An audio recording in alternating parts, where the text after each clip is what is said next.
ഒന്നും രണ്ടുമല്ല 17 സ്വർണ്ണക്കട്ടികളാണ് കന്നഡ നടി രമ്യ റാവുവിൽ നിന്ന് കഴിഞ്ഞ ദിവസം റവന്യൂ ഉദ്യോഗസ്ഥർ പിടിച്ചെടുത്തത്. ഒപ്പം അമേരിക്ക, ദുബായ്, യൂറോപ്പ് തുടങ്ങിയ രാജ്യങ്ങളിലേക്കുള്ള നിരന്തര യാത്രകളും. ഇതെല്ലാമാണ് നടിയെ കുടുക്കാൻ കാരണമായത്. മുതിർന്ന IPS ഉദ്യോഗസ്ഥന്റെ മകളായ രമ്യ റാവു റവന്യൂ ഉദ്യോഗസ്ഥർ നടത്തിയ ചോദ്യം ചെയ്യലിൽ ഇതെല്ലാം സമ്മതിച്ചിട്ടുമുണ്ട്.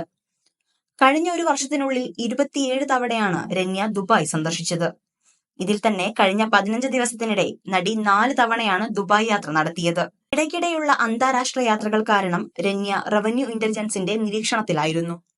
കഴിഞ്ഞ ദിവസം ബംഗളൂരു വിമാനത്താവളത്തിലെത്തിയ രമ്യ 14 കിലോ വരുന്ന സ്വർണ്ണക്കട്ടികൾ ബെൽറ്റിൽ ഒളിപ്പിച്ചും 800 ഗ്രാം ആഭരണങ്ങളുമായിട്ടാണ് റവന്യൂ ഉദ്യോഗസ്ഥരുടെ പിടിയിലാകുന്നത്.